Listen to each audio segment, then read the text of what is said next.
this week we're going to be talking about Fangirl by Rainbow Rowell.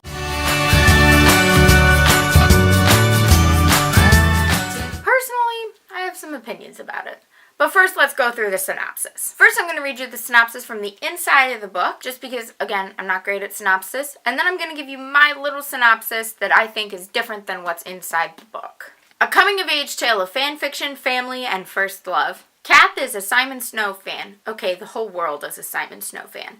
But for Cath, being a fan is her life, and she's really good at it. She and her twin sister Ren ensconced themselves in the Simon Snow series when they were just kids, and it's what got them through their mother leaving. Reading, rereading, hanging out in Simon Snow forums, writing Simon Snow fanfiction, dressing up like the characters for every movie premiere. Cath's sister has mostly grown away from the fandom, but Cath can't let go. She doesn't want to. Now they're going to college. Ren has told Cath she doesn't want to be roommates. Cath is on her own, completely outside of her comfort zone. She's got a surly roommate with a charming, always-around boyfriend, a fiction-writing professor who thinks fanfiction is the end of the civilized world, a handsome classmate who only wants to talk about words and can't stop worrying about her dad, who's loving and fragile and has really never been alone. For Cath, the question is, can she do this? Can she make it without Ren holding her hand? Is she ready to start living on her own? And does she even want to move on if it means leaving Simon Snow behind? I think that is general synopsis. I think saying the professor thinks that fanfiction is the end of the civilized world is a little dramatic, because she never says anything like that. Basically, the book is about the trials and tribulations of going to college when you've been at home your whole life. Your first year of college is always rough. Been there, done that, got the free t-shirt that cost me $700 in the bookstore. Overall review, I tolerated this book. I heard a lot of positive reviews. My boss at work really liked it. A couple of my coworkers enjoyed it. The one teenager that I always talk to at work liked it. I got through it.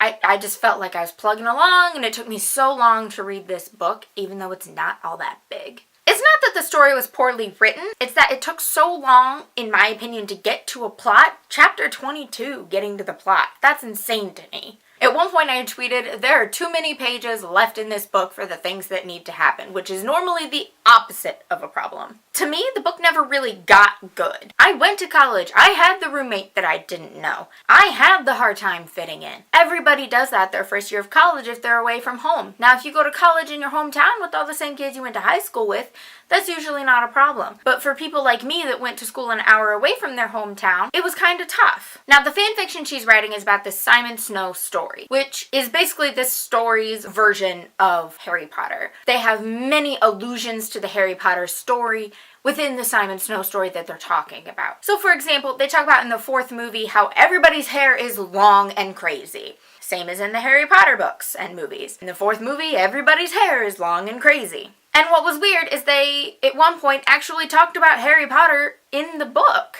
And that was mind-blowing to me. It's like breaking the fourth wall, almost. Simon Snow is their Harry Potter, and yet they also have a Harry Potter. I think what was most disappointing about this book is that I really wanted to like it. I did, and I just didn't. I was disappointed in it. It didn't do anything for me. My least favorite part of the book is probably the ending, because I feel like it just kind of stopped yet again. That's the same problem I had with Eleanor and Park. It just kind of stopped. And I think my biggest complaint is that I wanted to read her short story that she won something for. And what did they publish?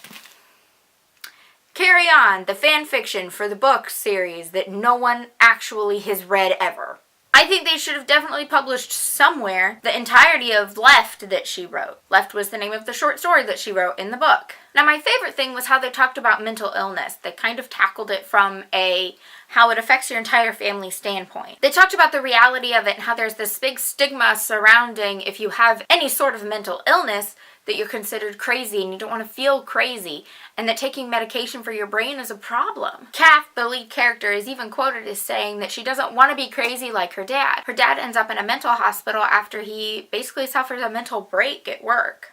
And then her dad enters the classic, takes medicine for a few days, decides it's not working, and that he's just going to work out instead to help his issues and to help make him feel better. Even though it never works, he thinks it will because he doesn't like the stigma of, again, taking medication for his brain. Also, I think it's interesting that nearly every character in this story does have some sort of mental illness. Be it Levi, the tall, handsome country boy, who has ADHD and can't really read, he probably has dyslexia as well, to Cath, who probably has social anxiety just like the rest of us. Another part of the story I really enjoyed is that Cath and Ren are two twin sisters that are each other's foil. So they're each other's opposites. So Cath is basically a recluse. She doesn't like to leave her house. She doesn't like to go do things. She doesn't like to be social. She doesn't like to talk to people, which I can relate to on a spiritual level. And then there's Ren, who is a social butterfly and goes out drinking and goes to bars and has a great time and basically does the quote-unquote classic college freshman thing and goes out and gets drunk all the time. Overall, I think the book could have been improved a lot. I would have loved to read Left as its own little story, a short story published somewhere, even on the internet. I wouldn't care.